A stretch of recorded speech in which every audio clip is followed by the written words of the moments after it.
Hello friends, ఇక్కడే సమర్పించే markets close స్వాగతం. ఒక ప్రొలాంగ్డ్ కన్సాలిడేషన్ తర్వాత బేర్స్ టోటలీ ఈ రోజు అప్పర్ హ్యాండ్ తీసుకున్నారని చెప్పొచ్చు మార్కెట్.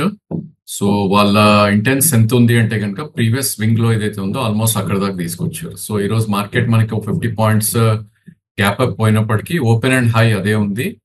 అండ్ ప్రాబ్లీ దాని తర్వాత market throughout the day total bear కంట్రోల్లో ఉండి ఫైనలీ 24,000 అరౌండ్ 750 ఆ లెవెల్లో మార్కెట్ మనకి క్లోజ్ అవుట్ అని చూసాం. So just about 65 points away from previous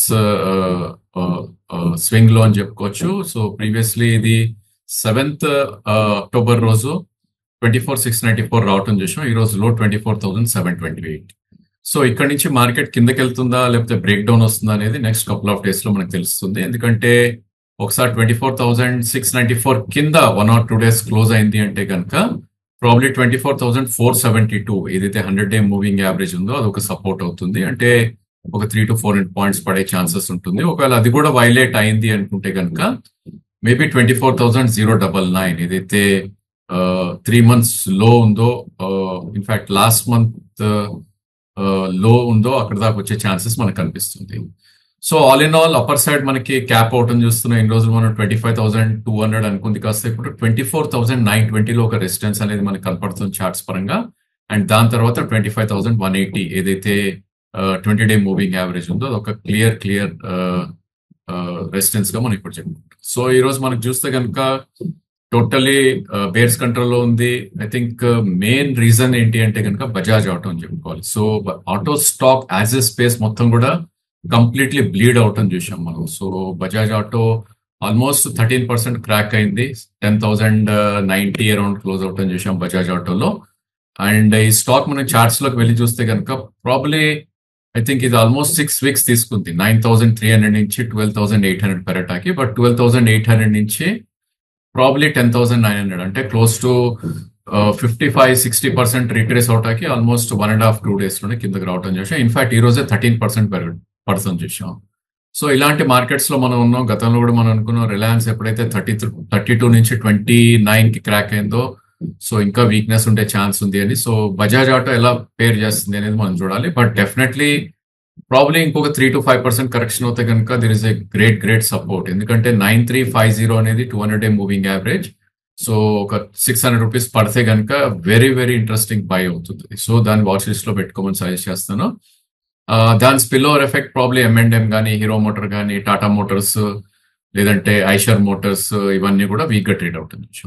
ఇక అదర్ సెక్టర్ ఏదైతే వీక్నెస్ ఎగ్జిబిట్ చేసిందో ప్రాబ్లీ ఫైనాన్స్ అండ్ బ్యాంకింగ్ అని చెప్పుకోవాలి. ఎస్పెషలీ ప్రైవేట్ నేమ్స్ ఏవైతే ఉందో Shriram Finance almost second biggest loser 3.9% crack అయింది.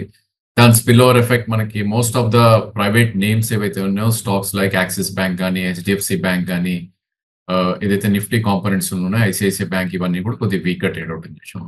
ఇక అదర్ సెక్టర్స్ లో మనకి అదాని ట్విన్స్ కొద్దిగా వీక్ గా ట్రేడ్ అయ్యాయి. ఇన్ఫాక్ట్ బజాజ్ ట్విన్స్ కూడా వీక్ గా ట్రేడ్ అవుట్ చూస్తున్నాం మనం. FMCG స్పేస్ టాటా కన్స్యూమర్ నుంచి Lever, Britannia, Nestle, in fact Nestle third biggest loser ఈ రోజు నిఫ్టీలో అబౌట్ 3.4% దాకా క్రాక్ అవుట్ చేసాం. ఇంకా మెటల్స్ అండ్ మేబీ కొన్ని ఫార్మా నేమ్స్ కూడా వీక్ ట్రేడ్ అయ్యాయి. So very selective gains. Of course IT pack ఈ రోజు డెఫినెట్లీ పాజిటివ్ గా ట్రేడ్ అయిందని చెప్పాలి. ఇన్ఫోసిస్ బిగ్గెస్ట్ గెయినర్ నిఫ్టీలో ఈ రోజు 2.5% అప్ మూవ్ రావటం చూసాం. So ahead of results, so positive results వస్తాయని ఒక ఆశతో పెరిగినట్టు అనిపిస్తుంది. అదేవిధంగా టెక్ మహీంద్ర ఒక 2.3% అప్ మూవ్ రావటం చూసాం.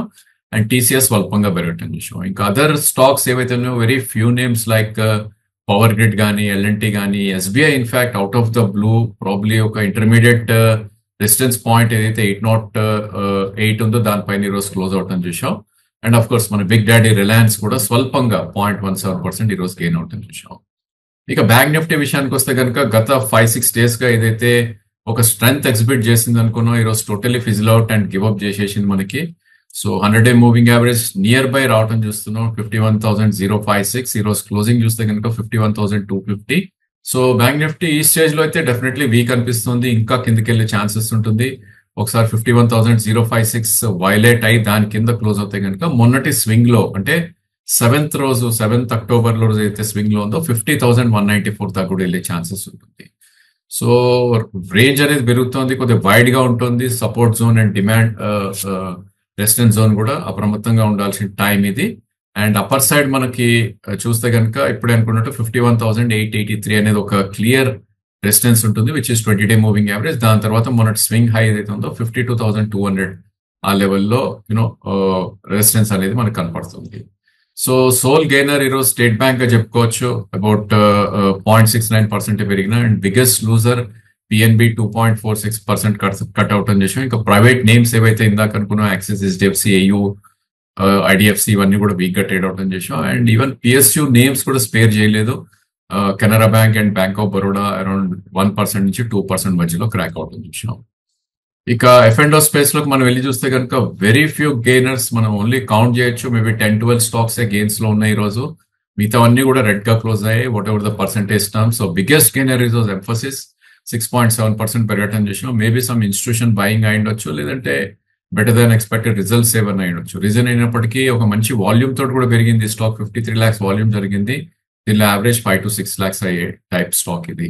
దాని స్పిల్ ఓవర్ ఎఫెక్ట్ ఇంకా అదర్ నేమ్స్ కోఫోర్జ్ మీద కొంచెం అప్ మూవ్ అవటం చేసాం. ఎల్ఎన్టీ మైండ్ ట్రీ, పర్సిస్టెంట్ కూడా కొంచెం స్వల్పంగా గెయిన్ అవటం చేసాం. నెక్స్ట్ బిగ్గెస్ట్ గెయినర్ మనం చూస్తే కనుక NALCO, so which is almost 3% gain. Of course ఇంకా అదర్ నేమ్స్ ఏవైతే నిఫ్టీలో ఉన్నాయో అవి కూడా పెరగటం చేసాం మనం, బట్ ఐ ఆల్రెడీ డిస్కస్ చేసాం కాబట్టి let's not talk about them. So biggest loser ఈ రోజు చూస్తే కనుక ఎఫ్ఎండోల్, అపార్ట్ ఫ్రమ్ నిఫ్టీ కాంపోనెంట్స్ మనం చూస్తే కనుక హ్యావెల్స్ ఇండియా చెప్పుకోవాలి. మనకి రిజల్ట్స్ రావటం చూసాం ఈ రోజు. ఆ రిజల్ట్స్ రాగానే ఒక బిగ్ సెల్ ఆఫ్ అనేది కనపడింది స్టాక్ లో.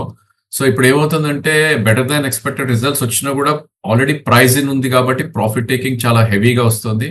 సో ఈ రోజు ఒక 7.5% కూడా క్రాక్ అవుట్ అని చేసాం. ఇన్ఫాక్ట్ ఓపెన్ హై ఒకటే అండ్ లో అండ్ క్లోజ్ ఒకటే. సో టోటల్ బేర్స్ కంట్రోల్లో ఉంది. అండ్ వాల్యూమ్ కూడా 31 lakhs. So average volume per day 6 lakhs అయ్యేది. అబౌట్ 6 times ద వాల్యూమ్ తోటి క్రాక్ అవుట్ అని చేసాం. ఇక రియల్ ఎస్టేట్ లాస్ట్ 6-7 days కి ఒక బిగ్ ర్యాలీస్ రావడంలో ఈ రోజు almost 50% of the gains give up చేశాయని చెప్పొచ్చు. ఎందుకంటే ఓబ్రాయ్ రియాలిటీ ఫర్ ఇన్స్టెన్స్ మనం చూస్తే కనుక దీని లాస్ట్ 5 days ర్యాలీ చూస్తే 1850 నుంచి ఆల్మోస్ట్ 2054 దాకా వెళ్ళటం చేసాం. ఈ రోజు 1901 దాకా రావటం చేసాం. సో ఇన్ఫాక్ట్ లోస్ నుంచి తీసుకున్న 1700 నుంచి 2000 అండ్ ఈ రోజు 1900. సో ప్రాబ్లీ 30% రిట్రేస్ అవటం చేసాం with in a day. So ఇలాంటి కైండ్ ఆఫ్ మార్కెట్ లో ఉన్నాం. సేమ్ లెవెల్ మనకి గోద్రేజ్ ప్రాపర్టీస్ అండ్ డిఎల్ఎఫ్ లో కూడా కనిపిస్తుంది. ఇక స్పెషాలిటీ కెమికల్స్ లో కూడా ఈరోజు ఒక మంచి సెల్ ఆఫ్ రావటం చూసాం. నవీన్ ఫ్లోరిన్, దీపక్ నైట్రేట్ లాంటి స్టాక్స్ 4% క్రాక్ అయ్యాయి. దానికి ప్రధాన కారణం ఎస్ఆర్ఎఫ్ మీద ఒక brokerage note price down grade చేస్తూ ఒక నోట్ ఇవ్వడం తోటి వాటిలో బిగ్ సెల్ ఆఫ్ రావటం చేసాం. ఆఫ్ కోర్స్ ఎస్ఆర్ఎఫ్ చాలా రోజుల నుంచి కూడా బిలో 200-day మూవింగ్ యావరేజ్ వస్తుంది కాబట్టి ఐ థింక్ అది వీక్ స్టాక్ అని మనం పరిగణిస్తున్నాం. అండ్ అదర్ నేమ్స్ ఏవైతే ఉన్నాయో బ్యాంకింగ్ ఫైనాన్షియల్స్ లో ఏబిఎఫ్ఆర్ఎల్ కానీ, లేదంటే ఎఫ్ఎంసీజీ, కోల్గేట్, డాబర్ లాంటి స్టాక్స్, ఇంకా other pharma names like Ipca, Laurus lab కానీ, గ్రాన్యూల్స్ కానీ, వీటన్నిటిలో కూడా ఒక మంచి సెల్ ఆఫ్ అనేది రావటం చూస్తున్నాం. ఇక క్యాష్ సెగ్మెంట్ లోకి వెళ్ళి చూస్తే కనుక మేబీ ఒక stock which has made new highs, Liberty shoe అని చెప్పుకోవాలి. సో ప్రాబ్లీ మనం ట్రాక్ చేసే స్టాక్స్ లో, అఫ్ కోర్స్ మనం అన్ని స్టాక్స్ ట్రాక్ చేయలేం కాబట్టి మనం ట్రాక్ చేసే దాంట్లో ఇది ఒకటి న్యూ హై రావటం చూసాం. అండ్ వాల్యూమ్ కూడా పెద్ద జరగలేదు, బట్ ట్రేడ్ టు ట్రేడ్ లో ఉన్న స్టాక్.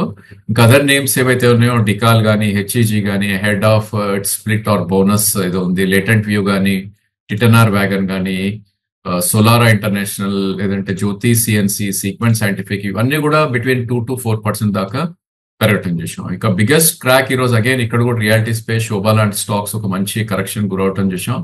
ఇక బిఎస్సి అండ్ సిడిఎస్ఎల్ డౌన్వర్డ్నెస్ కొనసాగుతోంది బికాస్ ఆఫ్ బ్రోకరేజ్ ఏదైతే డౌన్ గ్రేడ్ చేశారో. న్యూలాండ్ ల్యాబ్ ఈరోజు మంచి రియాక్ట్ అయింది, 5% రియాక్ట్ అయింది. దీనిలో మనం గమనించాల్సింది ఏంటంటే స్టాక్ ఆల్రెడీ 11,000 నుంచి 16,000 విత్ ఇన్ 6 sessions లోనే పెరిగింది. ఈ రోజు ఒక 500-600 పాయింట్స్ గివ్ అప్ చేసి 15,000 దగ్గర క్లోజ్ అవుట్ అని చూసాం. స్టిల్ స్టే అవే స్టాక్ లో ఒక డీసెంట్ కరెక్షన్ వస్తేనే వాచ్ లిస్ట్ లో పెట్టుకోవాలి. కొన్ని నేమ్స్ ఏవైతే లాస్ట్ కపుల్ ఆఫ్ వీక్స్ గా పెరిగాయో వాటిల్లో రియాక్షన్ చూసాం మనం.